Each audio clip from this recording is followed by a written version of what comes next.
What is going on, everybody? This is Bronco Jello. And Bill. And we are returning back to the golden age of Hollywood with 1954's Creature from the Black Lagoon. Now this is my favorite out of all the old school monster films. I don't know why, but I love the Creature from the Black Lagoon. Known as the Gill Man. It's a really good movie. It's actually my least favorite.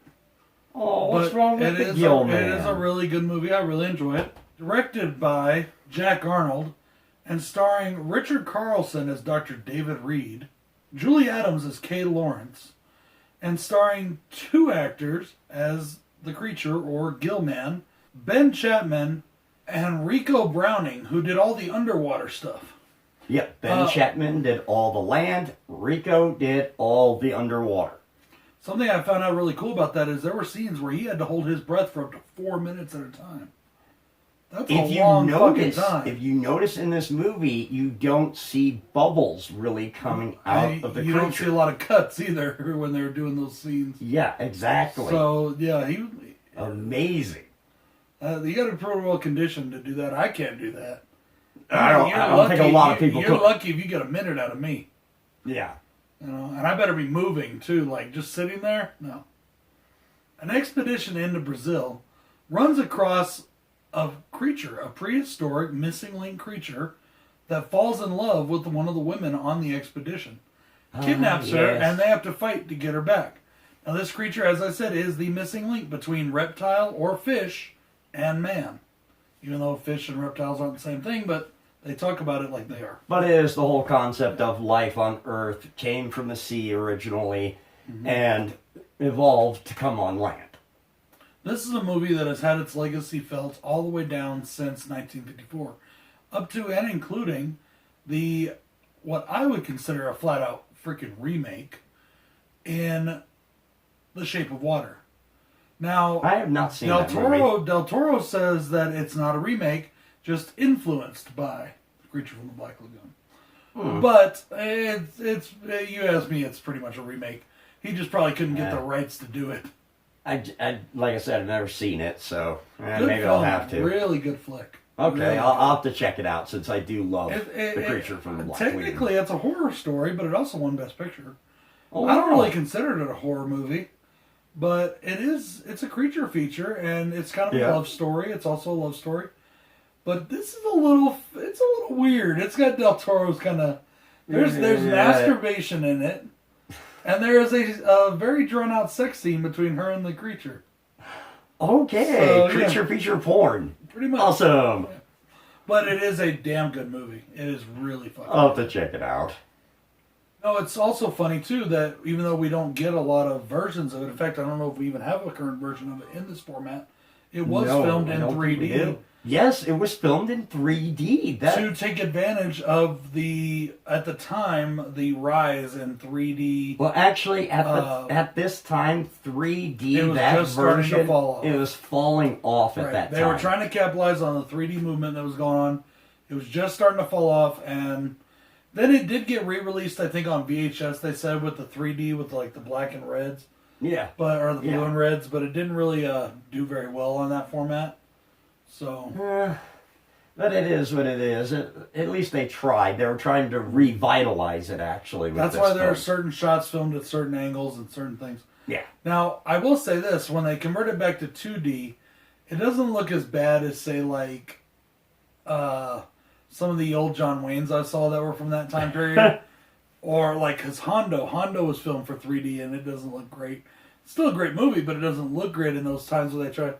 Or even up to and including Friday the 13th, Part 3. Oh, yeah. Where like he's having to stand behind a pole so he can shoot the arrow at the guy so it looks like it's coming right at the screen. Yeah, so it looked, yeah.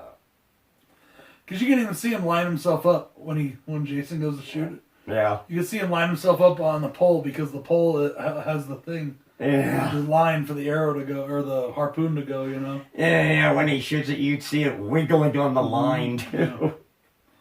Yeah. But, I mean, I still love the movie. It's still a nice movie. Yeah. But the 3D just doesn't hold up quite as well anymore. No, you know? Really doesn't. Anyways, though, pros and cons time. Let's start with cons, because I know you don't have a lot. I really don't have any cons for this film. The only thing I have is something I wish they would have done. I don't know if they couldn't do it because of money. They couldn't do it because of it just, they tried and it didn't look good. But when they have the creature captured in the cage, they don't show him busting out of it. It's a cutaway. They cut away to two of the actress and actor talking. Right. And then all of a sudden he's out. Just you hear a bunch of breaking, he's out. I can't really call this a con, but I would like to say I would have loved to have seen him breaking out. Right.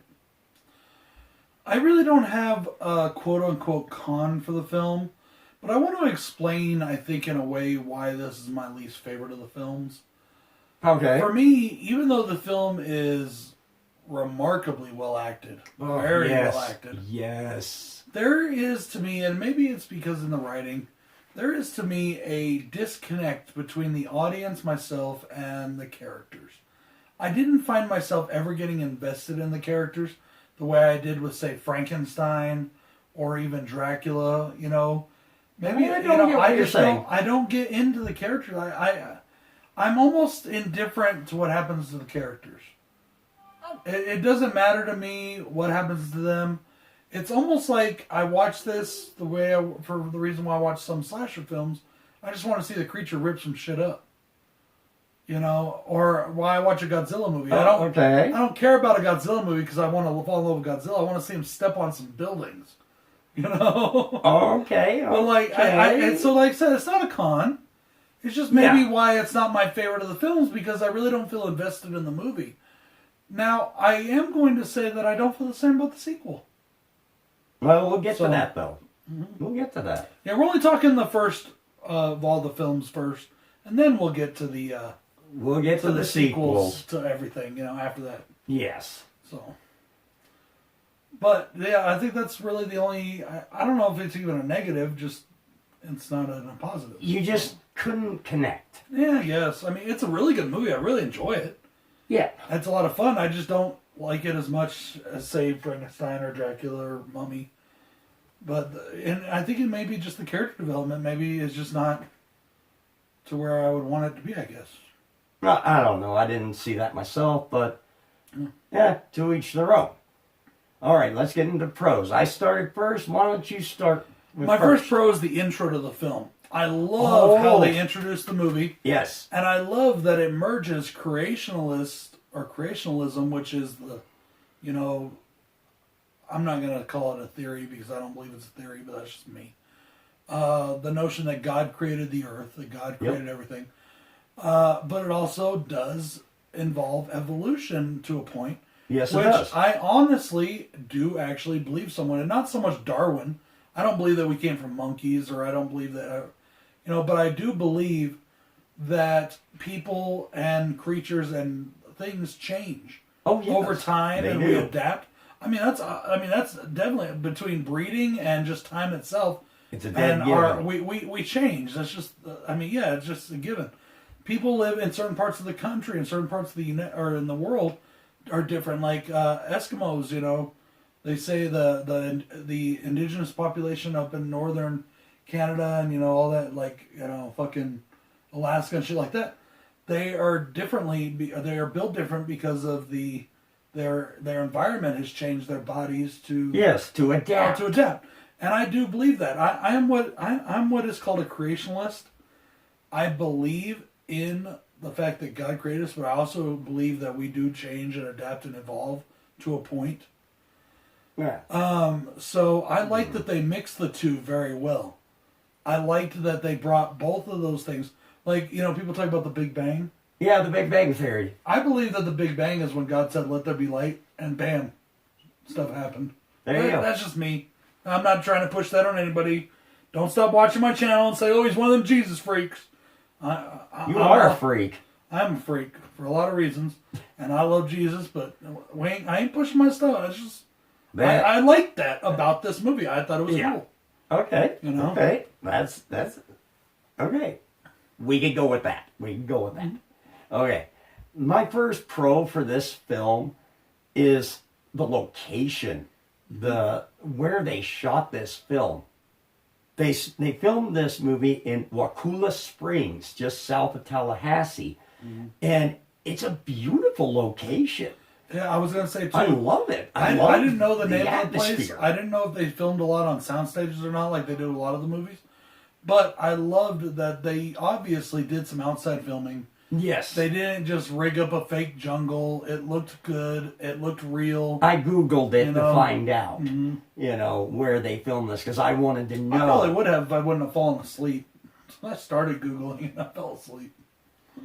But anyways, I wanted to know because, there are lots on Universal Studios, the original one in California, where they've actually filmed movies at. And I wanted to know, was this done in a studio or on location? And a lot of this film was done on location. Right. And I do like that touch in films when you actually go to these places. And like I said, this is a beautiful location, great atmosphere. It made a great atmosphere for this film. And it's all about cinematography, getting the right shots in the right locations. Especially since most of this film takes place during the day. Yes. So to get a horror film to look good and be scary during the day is a trick. You don't believe me? Ask the people who did Midsommar. A daytime horror film is a trick. It's not like a nighttime horror film. Nighttime horror film just automatically adds to the atmosphere. It does. The darkness adds. This one, a lot of it was done during the daytime, and it still works. So. And also, going off this still, the underwater scenes, I love that about this film. The underwater scenes were done really well. And because, I don't know, what percentage of this film do you think is underwater? Right. A good portion of it. At least, 40% of this film maybe? Maybe 30. Maybe 30? Somewhere around there. There's a lot of underwater scenes done. And for back in 1954, they did an amazing job with all their underwater scenes. And that leads me, basically, in what we were just talking about, leads me into what I want to talk about next, is that I really enjoy the fact that this film took a chance. In 1954, a lot of the horror films that had come out stayed very much in the vein of, of Dracula, of Frankenstein. Yeah. Or they went with the sci-fi tip and they went just completely out there. Out there, silly out there. Silly. Yeah. This Island Earth, or Forbidden Planet. Even though I like Forbidden Planet, but I like that one. It's kind of cheesy.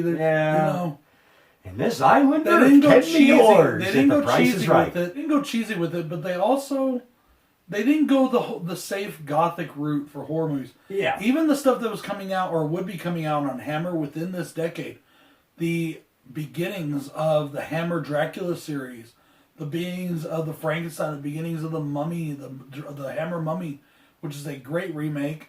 The Horror of Dracula is considered one of the best Dracula remakes. Okay. But all that stuff, it's still a Hammer. Of course, is definitely a gothic feel.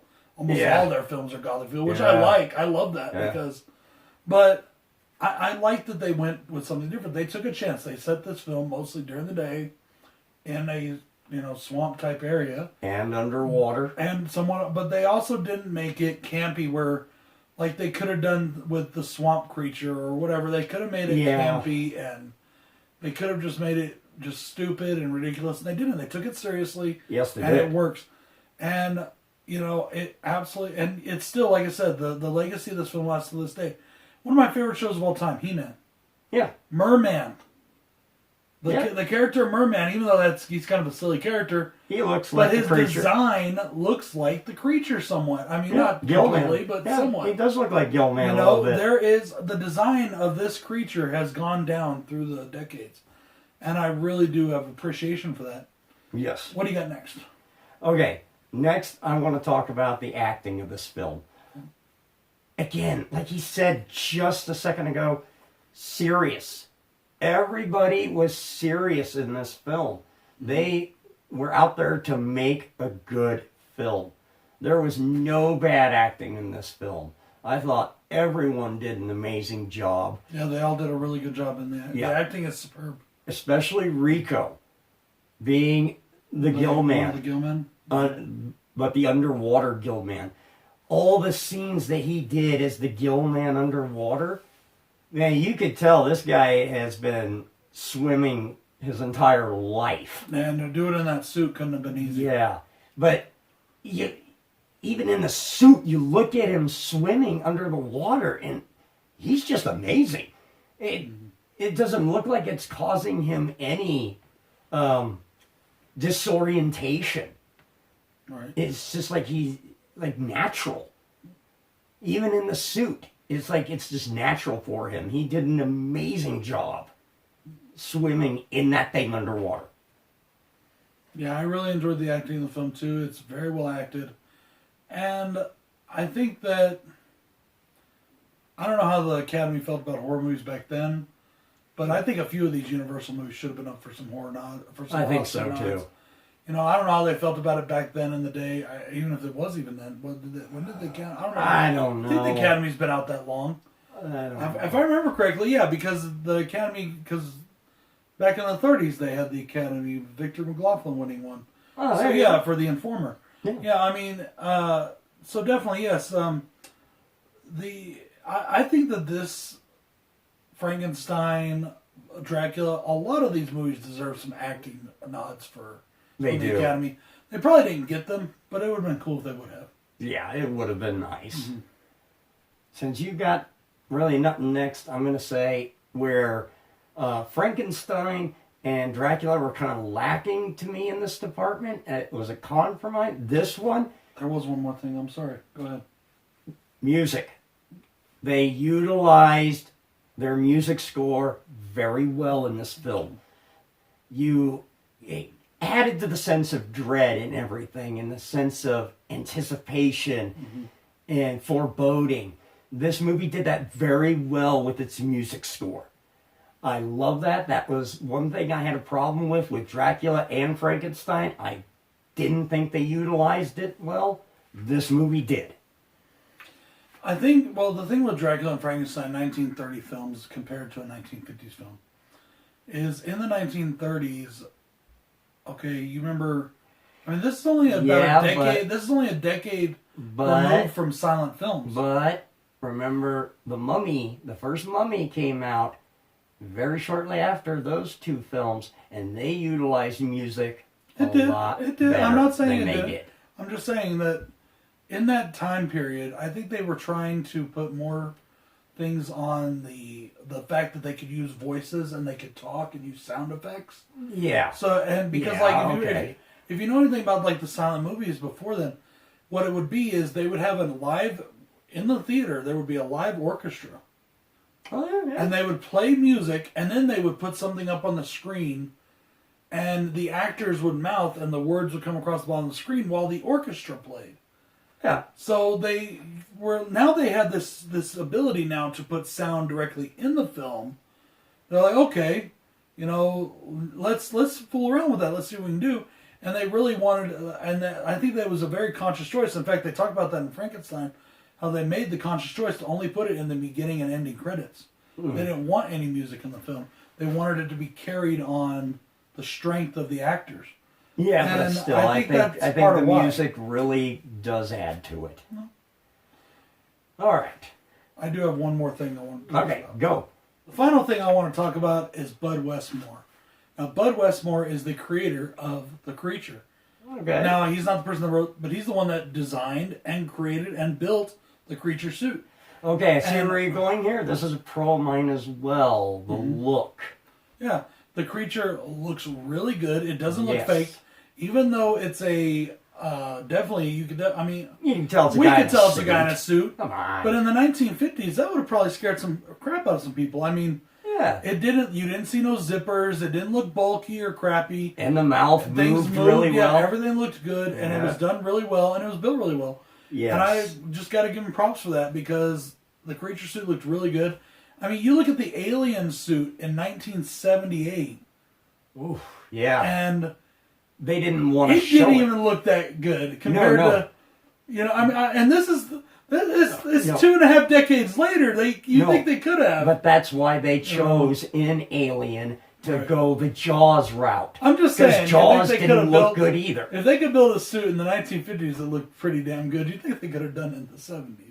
Yeah, maybe, but still, it's like... Well, Jaws didn't look good because Bruce wouldn't work right. That's why. Yeah, Bruce wouldn't work right, but that's why they went the Jaws route of you don't show the monster as much. Right. That's why they went that way in Alien as well, because they realized, oh, God, we're shooting these... Oh, God, it looks like a guy in a suit, and it looks like shit. Yeah. Okay, new direction. Right. And they chose right. All right, the last thing I want to talk about for this film is... This is kind of a classic motif for some of these older creature features. The Beauty and the Beast motif going here. And I thought it worked really well. Not as well as King Kong. I think King Kong was the best as far as the writer said that he actually did draw inspiration from Beauty and the Beast. Yeah, yeah. I love the concept. Like I said, I think King Kong did better with it, but I thought they did a decent enough job here as well with that whole Beauty and the Beast motif. King Kong was a little different, though. King Kong... But it was still a creature feature. Faye Ray never fell in love with King Kong. She just really felt sorry for him. And that's the same here. That's the same here. Yeah, well, the creature Faye feels sorry. And King Kong, I think he just, ooh, pretty lady, stroked the hair. Kind of like in those Bugs Bunny cartoons. I will love him and pat him and call him George. I was going to go with the Simpsons one, that Halloween one. Marge's hair, and Homer was King Kong. Yeah. I was going to go with that. But yeah, the Abominable Snowman was good too. But definitely, I mean, bottom line, guys, this is a good movie. Yes. If you haven't checked out this film, of course, go and check it out. This is a movie that a lot of our generations, unfortunately, including my generation, our generation, we're starting to lose touch with, and I think that's something that shouldn't happen. And that's why we're doing these films have been preserved. I'm glad that these films are being saved by pretty much by our government or film institute or whatever, Yes. to say that so we'll have them for future reference, because they are something that needs to be shown. I mean, it's almost 100 years since Dracula came out. Almost. We're getting there. We only need 11 more years to go for 100 years. We're getting there. So for a film to still be relevant 100 years later is freaking amazing. And they're still selling them at Walmart during October. Mm-hmm. You can buy these right now. You can go buy these right now. I was thinking about this last night because last night I introduced my daughters to Wizard of Oz. Ah. I've never seen it. I don't know why I never got around to showing it to Miranda. Well, how did that go? They loved it. Awesome. It was they loved it so much. You should have heard them. The Wicked Witch and this and this and this and that's the Good Witch and she's gonna help her. She's gonna save the. They just loved it, and that's awesome. And I think it's cool. These are things that need to be preserved. These are things that need to be passed down. And that's just my humble opinion. Share it. Exactly, and they need to be shared. And this is why we're doing these reviews of these older films now. Yep. They do. And hey, you'll probably show these to your daughters when they're older. They can watch them with me now if they want. They don't care if they want to. Well, they got to think about scary movies. Maybe I can get them to watch this. Guys, this is Bronco Juggalo saying go and check out the Teespring store. I know you guys need a hoodie. It's getting cold. You need some hoodies. Go get yourself one. Getting cold. Check out the Horror Mob, and peace. And Bill saying, check out these fucking films, guys. Check them out. If you haven't, please do. Like I said, they're at Walmart right now. Good night.